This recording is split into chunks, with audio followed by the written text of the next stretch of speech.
Hello, members of the Citizens' Assembly. My name is Paul Donnelly, and I'm Professor of Management and Organisation Studies at Technological University Dublin. I'm also a member of the National Economic and Social Council. And I'm your facilitator for today's panel, which engages with the theme of achieving gender equality in the areas of work and pay. With us, we have three panelists, and they are Jennifer McCarthy Flynn, who is Head of Policy with the National Women's Council, Dr. Cara McGann, who is Head of Social Policy with IBEC, the country's largest business representative body, David Joyce, who is Equality and International Development Officer with the Irish Congress of Trade Unions. Welcome to you all, and we look forward to hearing your contributions. By way of opening our discussion, Jennifer, please briefly share with us what the NWC sees as the key issues that need to be addressed to achieve gender equality in the areas of work and pay. Thank you, and NWC thanks you for the opportunity to speak.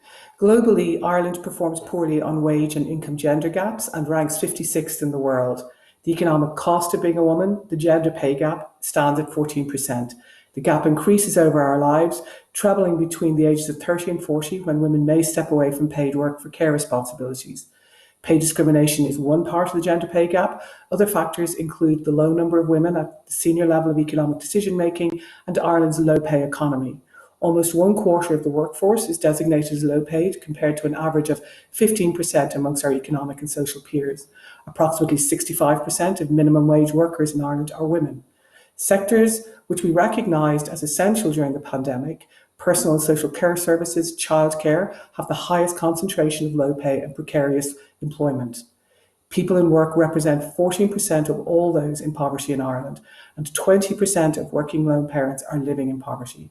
Without social transfers and in-work payments such as the working family payment, many households would not be able to survive. And the cost of the state is up to €2 billion, which becomes essentially a subsidy for bad jobs and poor work.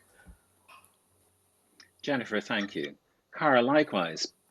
Thank you for the opportunity to talk to you today. IBEC is fully committed to addressing barriers to gender equality in Ireland and has been working with employers in this area for many years. To tackle the causes of the gender pay gap, occupational segregation and low pay, policy development has to consider how women and men participate in the labour market, including pre-labour market areas like education and skills, and how this impacts on their labour market experience and outcomes. The reasons for the gender gap are partly rooted in cultural and social norms, but also reflect social and economic challenges. While the imbalance is worse at the top, the problem is widespread, with different sectors having leaks and blockages in different parts of the pipeline for various reasons.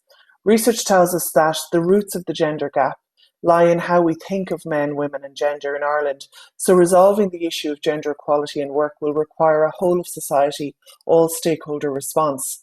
While we've managed to get rid of many of the explicit barriers to gender equality, we are seeing significant numbers of employers taking real action, but substantial gender gaps remain, and we all have still a lot to do. Cara, thank you. Finally, David, please briefly share with us what ICTU sees as the key issues that need to be addressed to achieve gender equality in the areas of work and pay. The gender pay gap is obviously key. The difference between the average hourly pay of all male and female employees at 14.4% here in Ireland. And when we look at it, really, it's not that surprising that we have such a gap, because there are a huge variety of reasons, including discrimination, segregation in education and work, higher paying occupations predominantly occupied by men and lower paid predominantly occupied by women. Senior positions tend to be held by men. There's a motherhood penalty, part-time penalty, and indeed a double and a triple shift that women face in terms of jobs, housework and children. We have a low pay problem, nearly a quarter of the workforce with women overrepresented in that group. We have among the most expensive childcare in the EU, the lowest control of our working out times and patterns, including access to flexible working, and women and men don't have any legislative right to be recognised in their workplaces for collective bargaining purposes. Thank you, David. Moving now to recommendations. Jennifer, please highlight for us 3 to 5 recommendations that the NWC would like to see come out of the Assembly to achieve gender equality in the areas of work and pay. Great, thank you. So I know that care in all its form is actually to be dealt with more comprehensively in one of your future sessions.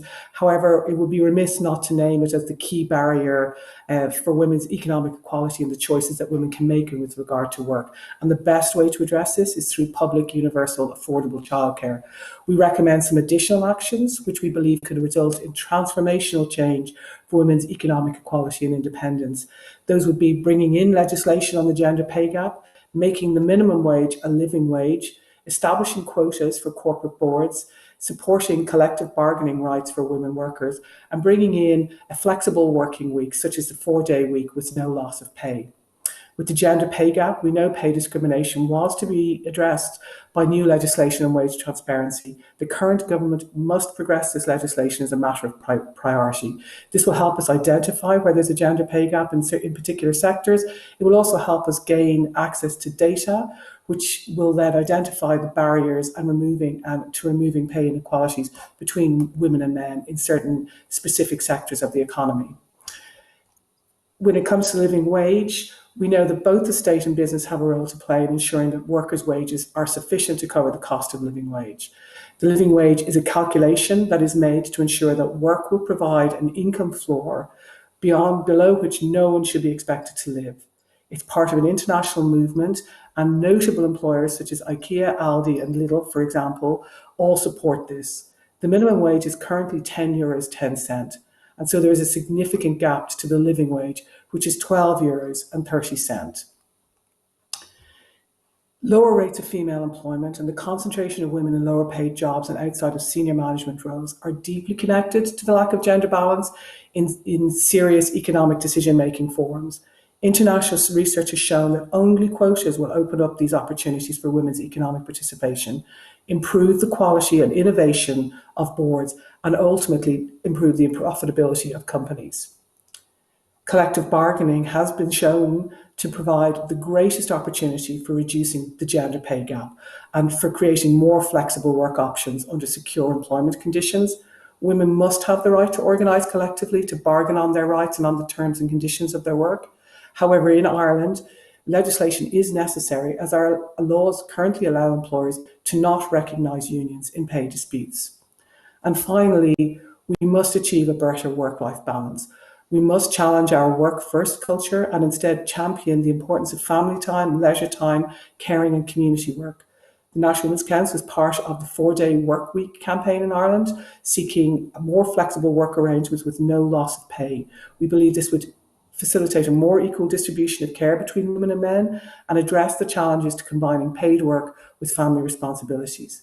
So the National Women's Council asks you to consider these 5 key asks: gender pay gap legislation, introducing the living wage, establishing quotas for corporate boards, establishing legislation to support collective bargaining, and opening a national dialogue on moving to a 4-day week when you are making your recommendations to government.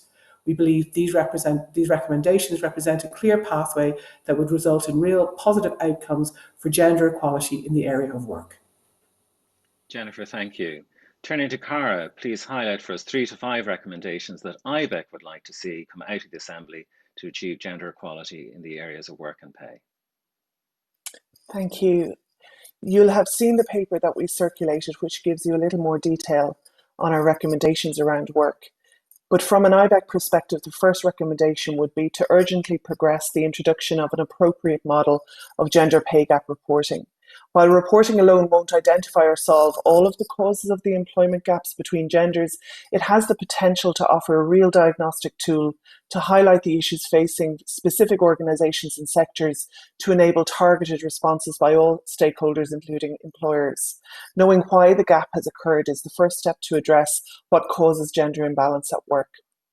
Secondly, occupational segregation between women and men in the workplace exists where one is overrepresented in particular roles or occupations. For example, women dominate occupations like education, health and caring professions, while men dominate technology and engineering.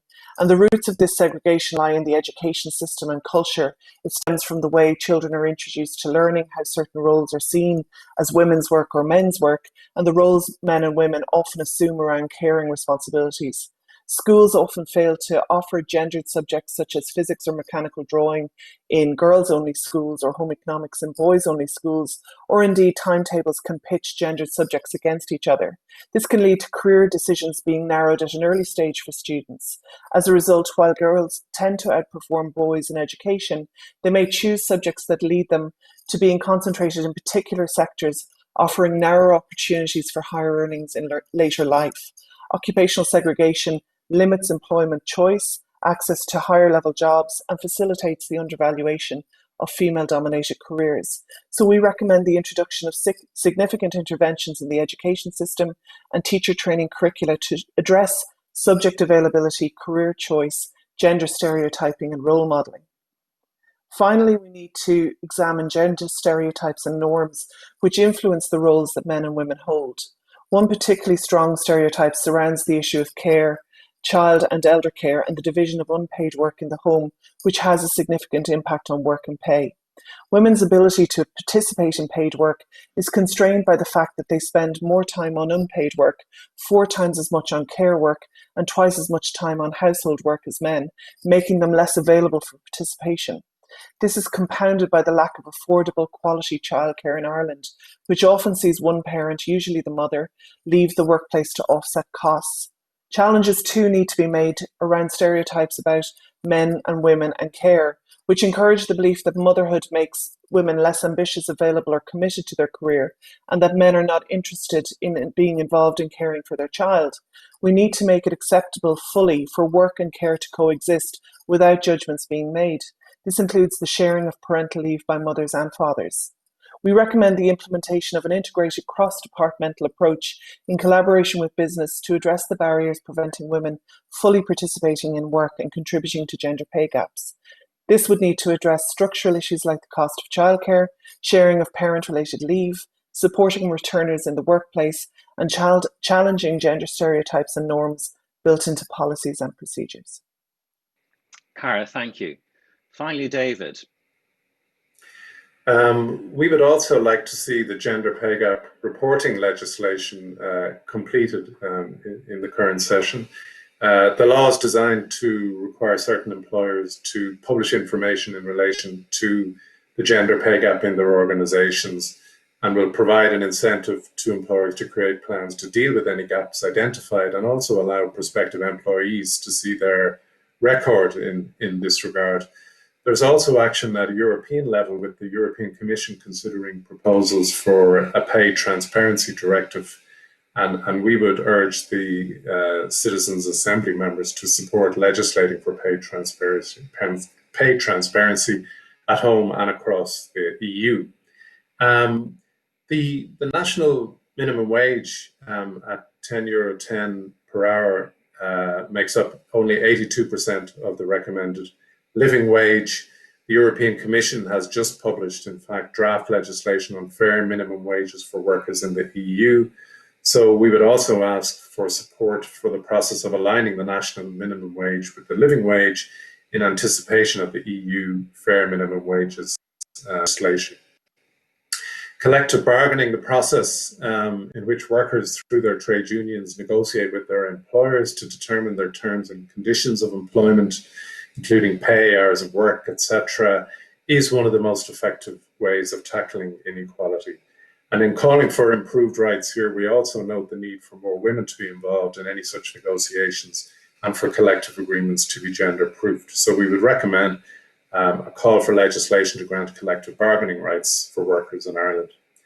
And childcare is obviously a huge issue, needs to be treated as a public service with a substantial increase in state investment in order to create a professionalised workforce delivering quality, affordable childcare. And then finally, the European Union has recently adopted legislation known as the European Work-Life Balance Directive, designed to help parents and carers to combine their work and family lives. It includes provisions on paid parental leave and flexible working. And we would ask that the transposition process for this directive be used to explore how working parents are supported to balance caring responsibilities and work commitments through an expansion of pay-related in-work benefits including, of course, looking at the whole areas of maternity, paternity, and parental benefit, and that every worker be granted a legal right to flexible working arrangements. Thank you, David. Each of the panelists has provided short papers for you, copies of which you have received with today's video recording. If I could summarize our panelists' contributions, they highlight a number of interrelated key issues and offer a number of interrelated recommendations for your consideration as follows. Address the gender pay gap through such means as introducing a model of gender pay gap reporting and/or legislating for pay transparency in Ireland and the EU. With women overrepresented in low-paid occupations, address the problem of low-wage work and in-work poverty through such means as establishing the living wage as the national minimum wage and legislating for collective bargaining for workers. Address what contributes to certain genders being overrepresented in certain roles and occupations and senior positions tending to be held by men through such means as interventions in the education system. Address barriers preventing women from fully participating in employment through such means as treating childcare as a public service, fully adopting and leveraging the potential of the European Union's Work-Life Balance Directive to help parents and carers to combine their work and family lives, promoting the sharing of caring responsibilities by men and women, providing every worker with a legal right to flexible working arrangements, and challenging gender stereotypes and norms built into policies and procedures. On your behalf, I would like to sincerely thank our three panelists, Jennifer McCarthy Flynn from the NWC, Cara McGann from IBEC, and David Joyce from ICTU for their very considered and thought-provoking contributions. As today's panelist and facilitator, we wish you well in your deliberations on the very important theme of achieving gender equality in the areas of work and pay. May your deliberations prove very fruitful. Slán.